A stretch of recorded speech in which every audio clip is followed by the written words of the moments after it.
저는 제가 발표하는 그 50% 이상을 사실 이 장표 한 장 가지고 말씀을 드리려고 합니다. 이 에너지 패러다임이라는 이 장표에서는 과학 철학자인 그 토마스 쿤이라는 학자가 과학 기술이 혁명적인 변화를 어떻게 설명할까를 얘기하다가 한 단어로 표현하기 위해서 썼던 단어가 바로 패러다임이라는 단어가 토마스 쿤이 쓴 과학 구조의 혁명이라는 책에 처음 등장하기 시작했고, 지금은 모든 정치, 경제, 뭐 사회, 문화, 예술까지 패러다임이라는 말이 다 통용되고 있죠. 저도 여기에 에너지 패러다임이라는 말을 이제 한번 적어봤습니다. 이것은 우리가 첫 인류가 나무에서 에너지를 시작해서 산업혁명이 시작되면서 석탄을 쓰고, 그 다음에 1, 2차 세계대전을 통해서 석유화학이 발전되기 시작했죠. 그리고 최근에 한 30년 전부터 천연가스가 등장하기 시작했습니다. 우리는 이 표를 볼 때 탄소가 점점 줄어들고 수소양이 늘어나는 화학 성분을 비교할 때 탈탄소라는 것은 결국은 화석 연료를 쓰지 않는 에너지로 갖는 것이 이제 탈탄소고, 궁극적으로는 그 에너지가 수소가 될 수 있다는 것이죠.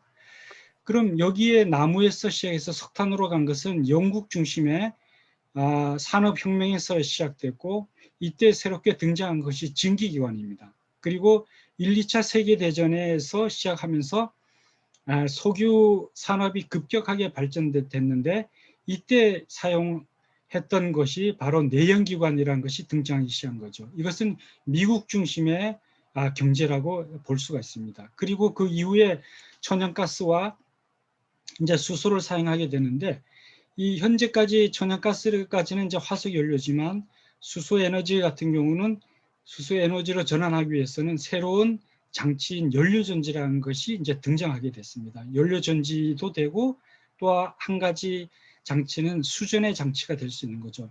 우리가 에너지 혁명이라는 것은, 산업혁명이라는 것은 결국은 에너지가 변환되면서 일어난 것이 산업혁명입니다.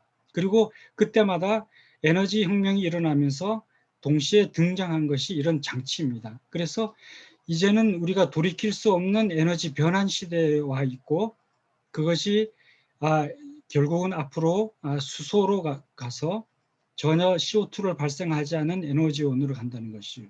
그리고 이 장표에서 중요한 것 중에 또 한 가지가 바로 상변화입니다. 에너지의 상변화인데, 석탄까지는 고체, 그리고 석유 액체, 그리고 미래 에너지라고 하는 수소는 지금 기체입니다. 우리가 이 상변화를 이제 돌이킬 수 없는 패러다임으로 왔기 때문에 우리의 에너지 변환을 어떻게 성공적으로 해서 산업을 지속적으로 발전시키고 유지할 수 있는 것인가가 저는 아주 중요한 것이라고 생각되고, 제가 발표하는 이 장표가 오늘 제가 할 수 있는 가장 핵심적인 장표라고 말씀드릴 수 있습니다. 그럼 구체적으로 우리나라 산업의 구조를 어떻게 바꿔갈 것인가? 울산은 산이 겹겹이 쌓여있다 해서 울산이고, 주변에 1000m 이상 되는 산이 8개 정도나 됩니다. 그리고 겨우 바다 쪽에 이런 그 삼산평야라고 했던 곳이 있는데, 여기가 태화강입니다. 어느 나라 어느 민족이든지 강을 중심으로 해서 사람들이 모여 살고 농업이 발전되고 문화가 발전되기 시작했죠. 울산도 마찬가지 1960년도까지는 인구 6만 정도밖에 안 되는 농어촌 도시였습니다. 그래서 그때는 쌀, 철, 소금이 있어서 쌀을 한양에다 보내기 위해서 여기 울산하고 부산 근처에 남창, 서창이라는 동네가 있습니다. 그것이 쌀을 모았던 곳이거든요. 그리고 울산의 대표적인 축제 중에 하나가 새부리 축제가 있는데, 이것은 철을 재련할 수 있는 있었다는 곳입니다. 그리고 현대 자동차가 위치해 있는 동네가 연포였는데, 그때 이쪽은 염전은 없지만 바닷물을 증발시켜서 소금을 얻었다는 것이 바로 연포동입니다. 이런 울산이 경제개발 5개년 계획 첫 번째 도시로서 제일 먼저 석유화학단지가 울산 석유화학단지, 온산 석유화학단지가 설립이 됐고, 그리고 현대자동차, 그리고 전화동에 현대중공업이 만들어졌습니다. 그리고 이 3대 주력 산업을 이으면은 히라보의 델타가 됩니다. 그러니까 강하류에서 발전된 삼각주가 바로 델타이죠. 그래서 저는 이 이름을 주력 산업의 삼각주라고 이름을 지어봤습니다. 그래서 화학과 자동차, 조선 산업이 우리나라의 산업을 50년간 이끌어 왔는데, 이제는 이 3대 주력 산업이 다 화석 연료 기반의 에너지 다소비인 제조업입니다. 우리가 4차 산업으로 가야 된다고 다 부르짖지만 실제로 우리나라가 3차 산업까지도 가지 못하고 벌써 4차 산업으로 가야 되는데, 그 대표적인 예가 바로 울산입니다. 다 제조업 기반으로 이루어진 산업인데 지금 현재는 4차 산업을 요구받고 있는데 아직 부족한 점이 굉장히 많죠. 산업적으로. 그럼 이렇게 큰 산업이 몰락할 수 없으니까 이걸 지속 가능한 산업으로 만들기 위해서는 제가 고민하다가 에너지를 바꿔보자 해서 에너지를 바꿔줌으로 해서 우리가 새로운 산업을 이어가자. 그래서 새로운 삼각주를 만들자 해서 제가 산업 정책 이름을 지은 것이 뉴델타라는 이름을 지었습니다. 그래서 농업 위주의 델타, 주력 산업 델타, 그리고 앞으로 우리 후배와 후손들에게 물려줄 뉴델타 산업을 만드는데, 저는 이것을 설명하기 위해서 한국형 뉴딜, 코리안 더 뉴딜이라는 이름을 제가 2013년에 지었는데 놀랍지 않습니까? 지금 한국판 뉴딜이라는 말을 그대로 쓰고 있죠. 그래서 저는 이 정도 규모면은 미국에서 1930년대에 시작했던 뉴딜 규모보다 훨씬 더 크다고 봅니다. 울산의 우리나라의 산업 같은 경우는 석유화학이 제일 먼저 발전됐지만 중동산 원유를 가져오는데 이제는 이렇게 원유를 가져와서는 경쟁이 안 되는 거죠. 그래서 가스 산업으로 가야 되는 겁니다. 그래서 바다 위에다가 해양 플랜트 FPSO라는 V식 해양 플랜트를 이제 짓고 여기에서 천연가스를 인수를 하고 천연가스 개질에서 수소를 생산하고 동해 가스전이 있는데 여기서 나온 가스전까지 여기서 취급하는 거죠. 그리고 울산 앞바다에서 지금 준비하고 있는 V식 해상 풍력의 전기를 이쪽으로 끌고 오는 겁니다. 그럼 여기서 개질하고 수소하고 셰일가스라든지 러시아 파이프라인 내추럴 가스를 PNG로 가는데 이 PNG를 인수를 받아서 육지에다 공급을 합니다. 그리고 개질에서 남는 CO2나 CO 같은 경우는 탄소가 하나밖에 없다 그래서 시온 케미스트리라고 우리가 흔히 얘기하고 있는데 이걸 갖고 석유화학 단지에서 에틸렌 프로필렌을 만들고 휘발유까지 만드는 겁니다. 예전에는 오일을 가지고 정제를 해서 석유화학 제품을 만들었지만 앞으로의 기술은 탄소 하나, CO2를 가지고 오히려 휘발유까지 만드는 기술을 우리가 가지고 있고 가능합니다. 그리고 여기서 이제 나온 수소를 충전소를 통해서 수소차에 하고 이 남는 전기를 ESS에서 보내서 ESS 전기 충전을 통해서 전기차에다 충전을 하면은 여기에는 지금 내연기관이 전혀 안 보이죠. 친환경 차만 보입니다. 그리고 중공업 같은 경우는 기존의 이런 유조선이나 컨테이너선 같은 경우는 요즘은 베트남이나 인도에서도 만들기 때문에 경쟁력이 전혀 없죠.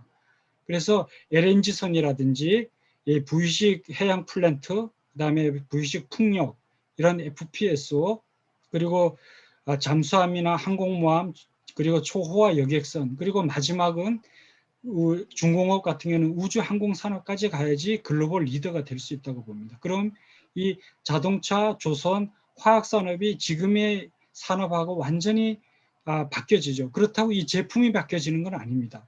그러니까 우리가 지속 가능한 산업으로 가되 자동차와 선박이라든지 이런 것은 점점 사용량이 점점 늘어날 수밖에 없기 때문에 우리가 지속 가능한 산업으로 가되 에너지 변환에 맞춰서 제품화를 업종 변환을 한다든지 제품의 다변화를 시키면 우리가 이런 산업을 우리가 끌고 갈 수 있다는 것이죠. 그리고 여기서 CO2를 갖고 앞으로 플라스틱을 만들 수 있습니다.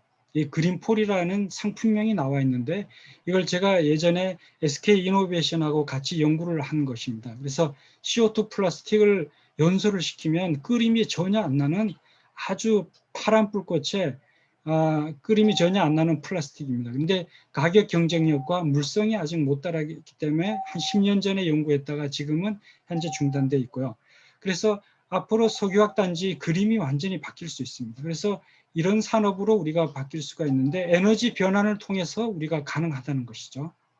그럼 여기에 대한 자세한 내용은 제가 시간 관계상 책자를 읽어보시면 되겠습니다. 제목만 읽으면 주력 산업이 다 고도화되고 에너지 산업으로 우리가 전환될 수 있고 규모 경제가 되니까 금융과 물류의 집적화를 이룰 수 있습니다. 그리고 하노버 2013년에 독일에서 제조업에 대한 포화를 4차 산업이라고 하고 인더스트리 4.0이라 붙였는데 저희는 우리나라의 산업에 맞게 화학, 에너지, 자동차, 조선의 ICT하고 결합돼서 이것을 에너지 인더스트리 4.0이라는 이름을 한번 붙여보고 이렇게 되면 우리가 안전과 안전 환경과 산업 단지가 다 그림이 바뀔 수밖에 없습니다. 그래서 이 정도 규모면 10년 후에 매출 한 500조, 고용 50만 명 정도의 큰 규모로 갈 수 있고 제가 오늘 제안 드리고자 하는 것 중에 하나가 바로 이 그림입니다. 아인슈타인은 에너지 E 이퀄 MC 스퀘어라고 말했지만 저는 E 스퀘어 그로드라고 하는 단어를 만들었습니다. 이것이 우리나라의 전력망을 에너지 그리드, 일렉트릭 그리드라고 하고 여기에 빨간색을 수소 배관을 1000km를 연결을 한다고 가상적으로 지금 하고 이거를 에너지 로드라고 제가 이름을 붙였습니다. 그럼 이 두 가지를 합쳐서 합성어인 E 스퀘어 그로드라고 합니다. 그럼 이건 울산에 석유화학 단지가 있는 여수 대산에서 부생수소가 나오는 것을 수소 배관 안에 집어넣고 이 우리나라 인수기지 천연가스 인수기지가 삼척, 진해, 평택, 인천까지 해서 4군데입니다.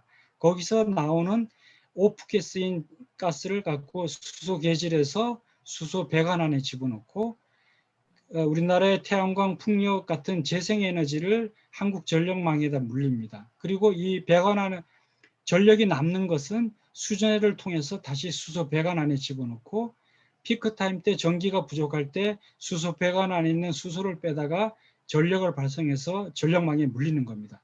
그럼 이 수소 배관을 가령 20인치 1000km를 깔고 압력 50기압만 높이면 이 안에 수소가 1400톤이 들어가는데 이게 발전량이 얼마나 되는가 하면 약 20기가와트 정도, 화력발전소 1기가 원전 1기가 쳤을 때 약 20기 정도의 원전이나 화력발전소 규모가 됩니다. 그럼 우리가 현재 예비 전력을 20 내지 30%를 끌고 가고 있는데 이런 그리드망을 우리가 갖추고 있으면 약 5% 정도를 5% 정도만 해도 가능하다고 보고요. 그럼 나머지 20 내지 25%의 예비 전력은 결국은 화력이라든지 수명이 다 된 원자력 같은 경우를 우리가 더 이상 가동하지 않아도 될 수 있다는 것이거든요. 그래서 이건 제가 한국전력기술원에 가서도 이제 얘기를 했고 앞으로는 이런 걸로 해서 우리가 에너지와 전력을 같이 묶을 수 있는 방법을 해서 정말 스마트 그리드를 한번 만들어 보자고 이제 제안을 하고 있는데 이것이 저는 ESS라고 보는데 이게 수소 ESS이기 때문에 하이드로젠 ESS, HESS고 한국형 에너지 자립과 독립을 할 수 있는 에너지 안보를 가져올 수 있는 이름을 붙여서 제가 KHES, 캐스라고 이름을 붙였습니다. 이거는 울산에서 지금 P2G 사업을 소규모로 이걸 여기에 대한 축소판을 하고 있기 때문에 필요하면 제가 나중에 다시 말씀을 드리도록 하겠습니다.